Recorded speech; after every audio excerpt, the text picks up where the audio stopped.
Hürmetli vatandaş, bugünkü leksiyelerimizde başlayımız. Leksiyede Sıdgacı Roze. Washington'dan sözleyimiz bugünkü islaha. 2025 yıl 1. ayının 13. günü haftığı Düşenbe vatandaş. Bugünkü vaziyetimizin esas avval sizlerge sözleydiğimiz mesela hazır geldi. Şimdi konu bugünkü video filmde nime deydi deseniz vatandaş. Hoşunhua degen baştan ahırı sizlerge sözleyip geliyotgan bir günü emelde bu. Bir günü emelde yok. Bir gün qatardı bu, bir gün qatardı yok. Bu izbasar da perez kılıngan adam. Aldığımızda 2. ay ötep ketken 3. ayının 1. günü Cungo'da qurultay, xalq vakilleri qurultay, siyasi kengaş qurultayı çakırıldı. Bunun da devlet memurların tanışaydıgan iş yoludu. 4. umumjığın eçilildeydi qaçam, muş ayladı bolus gerek hesapta. Huçunhua degen bugün İspaniyada çakırılan halkara neme İslam munberi deydigan bir munber barken bu jığınga buran Oğan Çeşen degen adam katlaşıptı. Devletin mağur reisi olan kişi kiyen Hancın katlaşıptı. O mu devletin mağur reisi miydi bir vaxtda. Endi bu qatım bu jığınga, İspaniyadaki jığınga Hoşunhua katlaşıptı.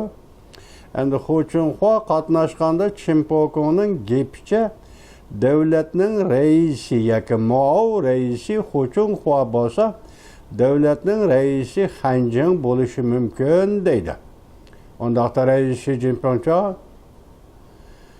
Demek bu 3. ayda qurultayda ona reislik, devlet reislik hukuk kelip qalamdı Xi Jinping'nin. İşte oyundan kızığı çıkıvadı da vatandaş hazır hesapta. Hazır Çimpo'kun şundaq dedi. Şunun münasebeti kaldı nime desiniz hazır bir yetip kelgen yazma haberde.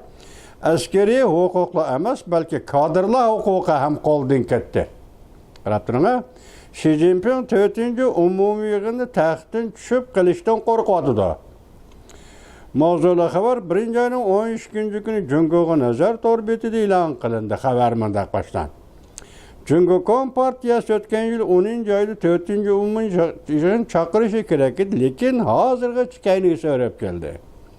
O'xshamaydigan bir taraf shu bo'ldiki, Markaziy intizom tekshirish komiteti 4. növbetlik yığını eçip oldu. Yani 1. ayının 9. günü.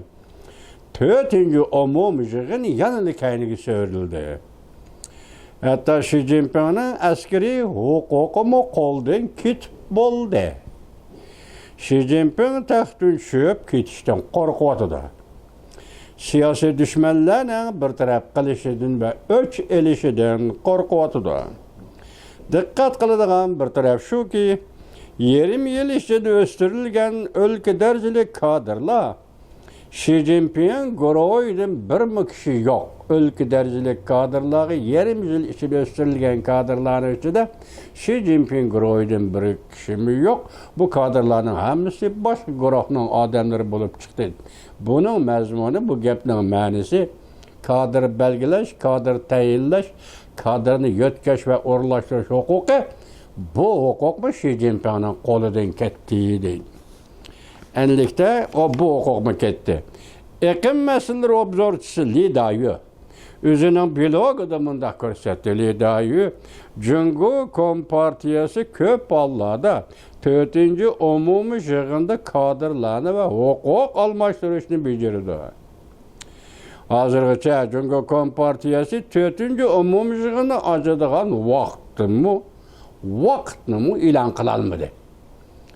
Muvafiq tushundirish shundoq bo'ldi ki, Xi Jinping'ning askeri huquqlari quruq ramkaga aylantirilgandan boshqa, masalan, harbiy huquq jihatda Reis Xi Jinping amaliyotda qo'rchoq, ya'ni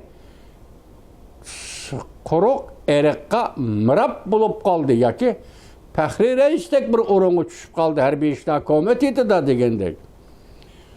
Quruq eriqqa mirab bulup qalğandan başqa, o özü ve özünün partiya ve hükümet sistemi ki muritleri davamlı karşılık görüştüp taxtın düşüşten korkuyordu.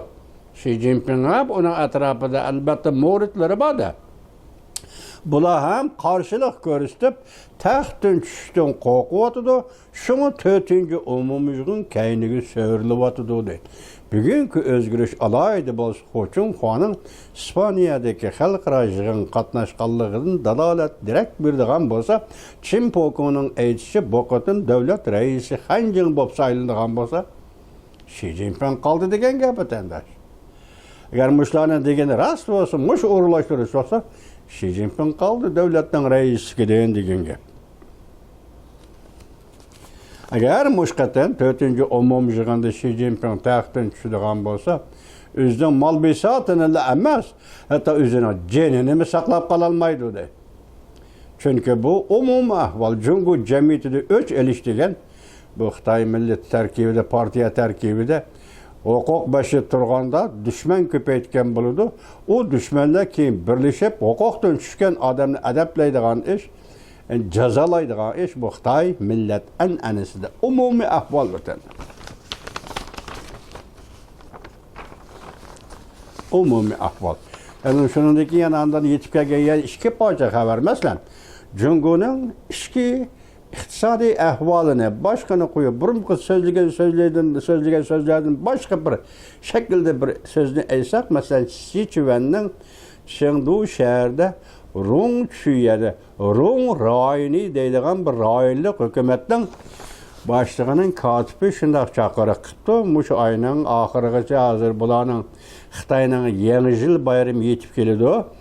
Shu bayram harpisida bozorga chiqib, mol sotib olish kerak. Demek şu hükümet rayonlik hukumatning kotibi debdiki biz boshlamchi bo'laylik, partiyalik kadrlar boshlamchi bo'laylik, rahbariy kadrlar boshlamchi bo'laylik, bozorga chiqib o'zimizga kiyim-kechak sotib olaylik.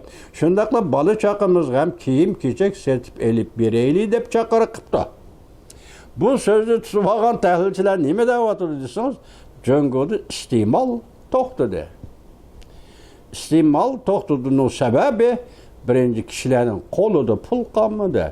Ikkinchisi sababi demak bozori yo'q. Ya'ni burunqidek avvat pul pazlik qiladigan bozori yo'q.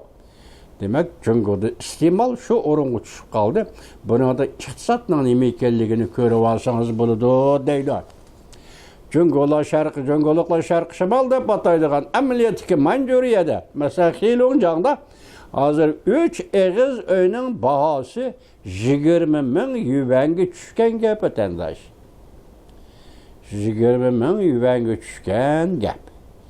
20 ming yuanga tushganda bu uyning bahosi oladigan odam yo'q. Undaqda bu Xitoylar qayerda o'ltiryapti, yerni gami qo'ylab, gamida o'ltiryapti, gami qo'ylab. Mesela bir uy, 3 egizlik uy 20 ming yuanga sotib oladigan odam yo'q deydi. Pul qani, odam qani, Fırakını bu şehirler. Bu, bugün hazır Jungo'nun iqtisadi ahvalini sizga tushundirib berdigan ilqi. Bir tamchi suvdimi quyosh aksi etadi degandek, mushu voqealardan bugungi Jungo'ning iqtisadi ahvolining nima ekanligini ko'rib ola olasiz vatanda. Uningdagi sizlarga orliqda bir leksiya so'zlagan to'q, esinglarda bor. O leksiya nima desa, Xo'yobonning 6 siyosati deb. Bizning bir tanish do'stimiz bor edi. İsmi Mongolca ismi Bakı, Uygur ismi Bahar idi. Bu 1997 yılı 2. ayının 5. günü Gulcu şehirde Uygur yaşları götürülüp namayışqa çıqqandı ve bastırılğandı ki şu vaxtda bir parça makal yazgan idi. Hesapta hazır 27 yıldek boldu deyli. Şu makalını yakında bir obzorchi, yani Jungo demokratları deb hesaplangan Sao Changqing degan kishi maqola qilib o'zining blogida elib Jungoga nazar torbitiga beribdi vatandosh. Bu ayni chog'da bir baxi Mongol do'stimiz Bahor degan do'stimizning buning qo'ygan mavzusi nima edi desangiz,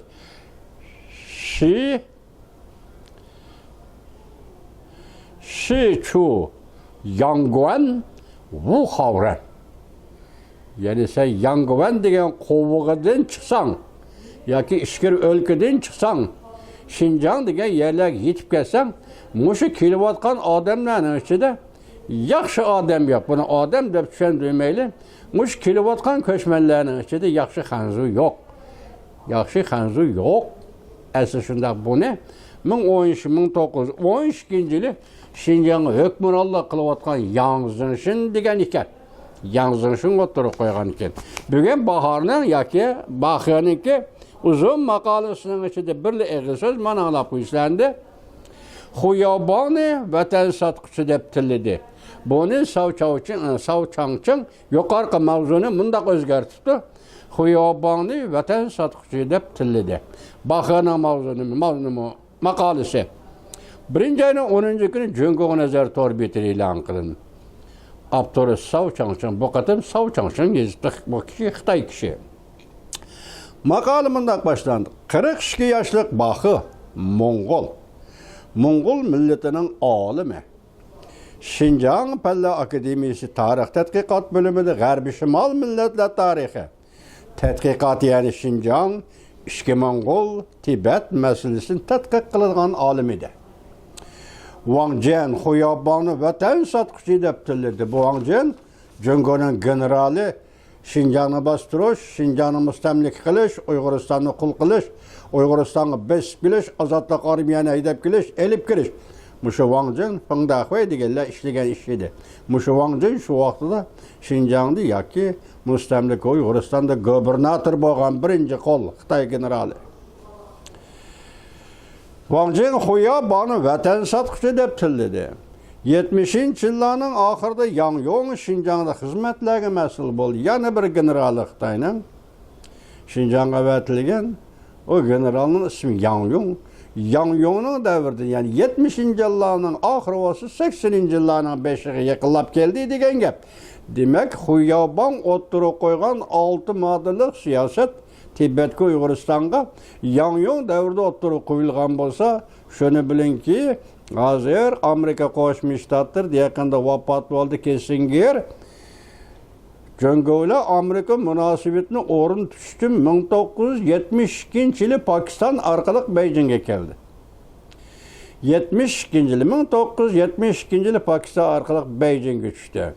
72'de 8 yıl değil, 80-yıllık 8 yıl değil, muşu arlıqda Yang Yong Şinjan'a general, Şinjan'a sekreter oldu, harbiy kumandan bulup Şinjan'da hizmetlerini başladı. Lekin şu vaqtda Yang Yong mötedil siyaset kullanıp Şinjan'ı başqurishni oliy avtonomiya şeklinde, yani eğizden çıkarması ama Uygurlarning özünün qoluğu beriş, yani yerlik millet, endi Chini people Uygurlarning qoluğu beriş kerak degani Yang Yong başlagan değil. Ondan keyin Xuyobon bu 6 modellik siyasetni konkretlaştırıp sekreter o o'ttirib qo'ygandi. Yang Yong başlaganda o o'lka darajalik, avtonom darajalik kadr. Xuyobon başlaganda mamlakatlik davlatning raisi ham partiyaning sekretari birinchi qo'l arbab degan. Şu vaqtida Şinjan'a mas'ul bo'lganda Yang Yong millet Uygurlarning oliy avtonomiya şekilde Şinjan Uygur avtonom rayonini bosh qurishini o'ttirib qo'ygan edi. Şinjan ishlab chiqarish qurilish Bengtuvanni yerlikning bosh qurishiga topshirib bermoqchi bo'ldi. Topshirib berdi. Yang Yongning mo'tadil siyosati Şinjanda milliy ziddiyatlarni shu chaqda az to'la yumshatgan edi. Lekin Yang Yong ishga yo'tkab ketilgandan keyin markazda Wang Jianning xizmat ishlashi bilan Şinjanda Bengtuvan asliga keltirildi. Bengtuvanni yerlik topshirib etdi bu kishi. Qaytib ketgandan keyin Wang Jian degan elaqa muttaham kelib Şinjanda, o kelib emas, Beijingda turib Bengtuvanni asliga keltirdi. Wang Jian tillab turib mundaq degan edi. Kim Bengtuvanni inkar qildi ki, o meni inkar qilgan bo'ladi. Demak, Bengtuvanni qurib chiqqan kishi mushu Wang Jian degan Xitoyning generali. Uni amaldan qoldirgan kishi Yang Yong degan 70-yillarda Şinjan sekreter bo'lgan yana bir generali. Şinjan'a yana bir fursat, ya'ni 1980-yili Xuyobon Şinjan va Tibetni ziyorat qilib ko'zdan kechirgandan keyin Tibet va Şinjan Uyg'ur Uyg'uriston to'g'risida ultimatlıq siyosat e'lon qildi. Bu siyaset Şinjan'ın özünü to'liq boshqarishga yo'l qo'ymoqchi bo'ldi. Yoki huquqni yerli xalq topshirib bermoqchi bo'ldi. Lekin shu vaqt davlatning muavin vaziri bo'lib turayotgan Wang Jin. Wang Jin o vaqt davlatning muavin vaziri darajasiga ko'tarilgan. Bu siyosatga qarshi turdi. Wang Jinning Deng Xiaoping bilan alohida munosabati bo'lg'achqa, u vaqtda cho'ng huquq Deng Xiaoping deganning qo'lida. Wang Jin bilan ikkisining munosabati alohida huquq, alohida munosabat. Markaziy komitetning yig'inida Xuyabongni tillab, kim bundaq siyosat belgilagan bo'lsa, u vatan sotqichidir dedi Wang Jin. Ya'ni Tibetga ultimatlıq siyosat, Şinjanga ultimatlıq siyosat, Uyg'uristonga. Kim shuni bergan, belgilagan bo'lsa, u vatan sotqichidir dedi. Neticede Xuyabongning 6 turlik Şinjan siyosati mag'lubiyatla oxirlashdi. Mana bunu yazgan kişi kim hozir? Bahar. Mo'ng'ul do'stimiz, ismi Bahar, esa Mo'ng'ulcha ismi Baxi deyildi. Demak, shu vaqtdagi siyosatdan ikkinchi yo'li bilan men sizlarga aylantirib, ta'riflab, tushundiray deb buni elib keldim. Shu so'z esingizda bo'lsin-ki, vatandosh, 1950-yil 2-oyning 14-kuni Moskvada Mao Zedong bilan Stalin to'xtam kelishim imzolaganda yana bir maxfiy kelishim bor vatandosh. Bu maxfiy kelishimning 17-moddasida nima deyilgan desangiz, Şinjan, ya'ni Uyg'uriston, Tibet, Mong'oliya, Ishki Mong'oliya bu 3 rayonga cumhuriyet qurib berish, millatlarning cumhuriyetini, ya'ni davlatini qurib berish. Stalinni imzo qo'ygan, Mao Zedongni imzo qo'ygan, amaliyotda bularga vakil bo'lib, Stalin tarafdan imzo qo'ygan diplomatiya ishlari amaldori Vishnevskiy Jungo tarafdan bu to'xtamga, bu kelishimga imzo qo'ygan Jungoning vaziri Zhou Enlai. Shu maydonda Sayfiddin Azizi ham bor. Sayfiddin Azizni ham elib borgan edi. Demak, shu vaqtda 3 cumhuriyet, ya'ni Ishki Mo'ng'ul, Tibet, Şinjan, Uyg'urga 3 cumhuriyet. Bularning cumhuriyet yoki davlatini qurib berish, buning uchun Rossiya yordamlashish, ana uchun Xitoy yordamlashish. Ko'rdingizmi? Mana shunday tarixlar. Mushu shartnoma to'shqa vaqt qachon 50-yil Moskvada imzolangan shartnoma 30 yillik muhlat buni qo'shganda 80-yil.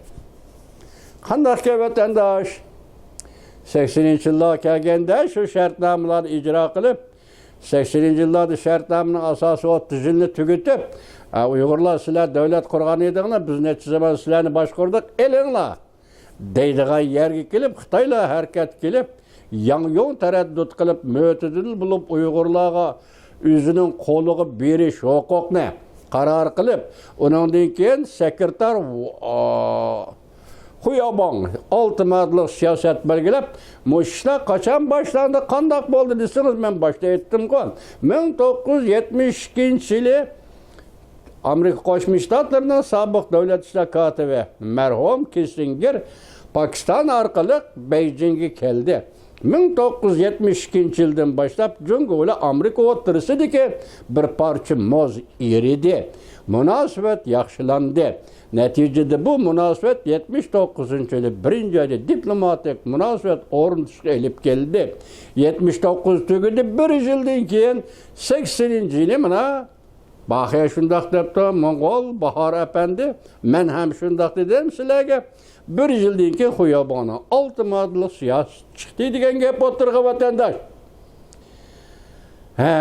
Vatandosh shu vaqtida shundaq ta'tir Wang Jindak, Tang Jindak, San Jindak odamlar o'tirg'i chiqmagan bo'lsa, ya'ni o'chig'in aytganda Amerika Qo'shma Shtatlari bilan diplomatik munosabat o'rnatib bergan va'dasidan yenib olmagan bo'lsa, Xitoy degan millat va partiya. Bugun biz Uyg'uriston mustaqilligining 45 yilligiga, 46 yilligini xotirlab o'tiramiz vatandosh. Keyingi tarixlarni sizlar so'zlab kelyaptimizga, shundan xabardor bo'lsanglar bo'ladi vatandosh. Xabardor bo'ldinglar ham? Ish mana shunday edi. Endi bugun bu taqdir endi qanday yeshiladi, qanday ichiladi. Bu aldığımızda. Hazır Amerika Cumhuriyeti münasebeti intayin nazuk. Ha. Bir gapni unutmay aytib qo'yay sizga. Tunugun ben sizga Grenlandiya. Giderlandiya emasken Grenlandiya. Onu sözlep bulduk. Kanada'nı sözlep bulduk. Panama'nı sözlep bulduk. Bugün ettiğinde Tayvan'da video film işleydiğin pulga qaraydigan yıllar iki var. Biri halkılık paytla, yani birisi pul qaraydigan yıllar nemi deydi den. Panama addi joy emas, addi makan emas.